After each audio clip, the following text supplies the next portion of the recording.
My name is Mohammed Khalid. I am the ambassador of Algeria to Ethiopia, permanent representative to the African Union, and the upcoming chair of the Peace and Security Council for the month of August 2025. I have the great honor and pleasure to present the program of work of the Algerian presidency of the Peace and Security Council, which has been structured so that the planned meetings cover three main areas. 1. Assessment of threats and challenges to peace and security on the continent. We will attempt to develop a matrix of these threats and the means to address them. 2.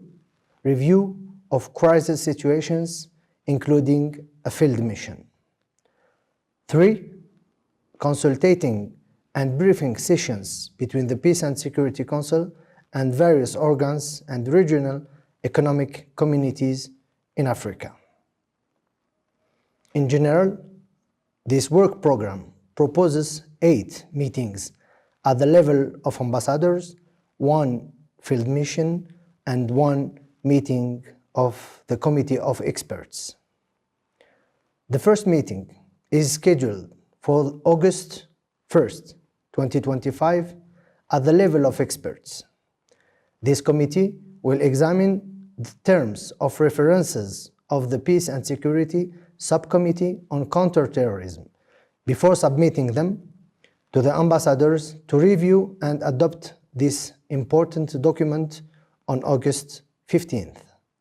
The operationalization of the Peace and Security Council Subcommittee on Counterterrorism is a decision of the AU Assembly of Heads of State and Government and a recommendation from the AU Champion for Combating Terrorism and Violent Extremism in Africa, namely the President of Algeria, His Excellency Abdelmadjid Tebboune. On August 4, the Peace and Security Council will review the situation in Sudan, where the ongoing armed conflict constitutes one of the most serious crises in the continent.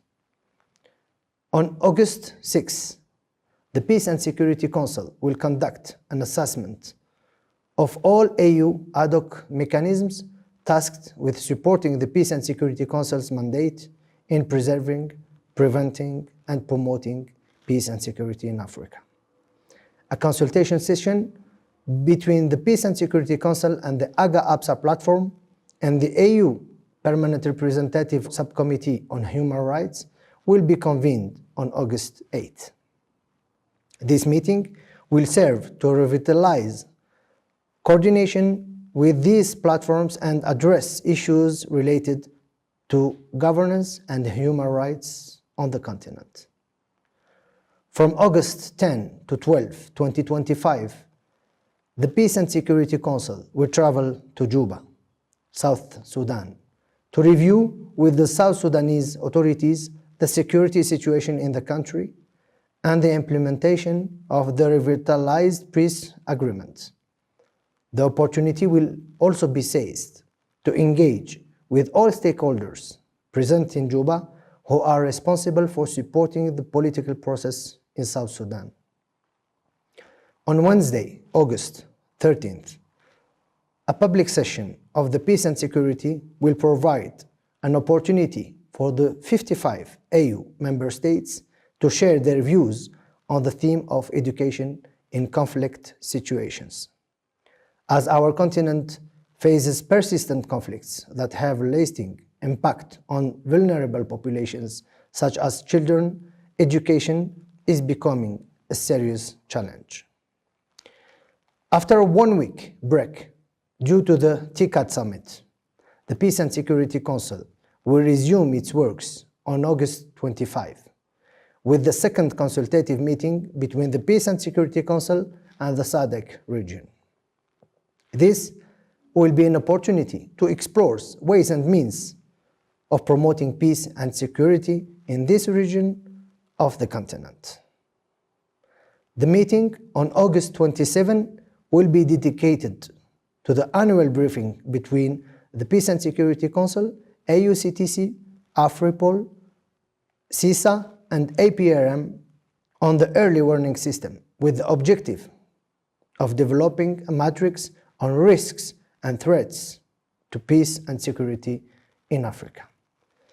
In the framework of the implementation of the conclusions of the high-level seminar on peace and security in Africa, known as Oran Process, a briefing will be held on August 29 between the Peace and Security Council members and the African members of the United Nations Security Council, known as the A3+. This last meeting of the Algerian presidency will be an opportunity to strengthen coordination between the Peace and Security Council and the A3+. In conclusion, as you can see, this work will enable the Peace and Security Council to examine crisis situations in the continent and engage in consultations with several peace actors and formulate recommendations that will help advance the AU's peace and security agenda in accordance with the mandate of the Peace and Security Council, this important organ of the African Union, a pillar of the African Peace and Security Architecture, APSA, which works towards achieving the Africa we want, a peaceful and prosperous Africa. Finally, I invite all Africans to closely follow the outcomes of these meetings, either through the publications of Amani Africa or the relevant communiques of the Peace and Security Council, and I thank you.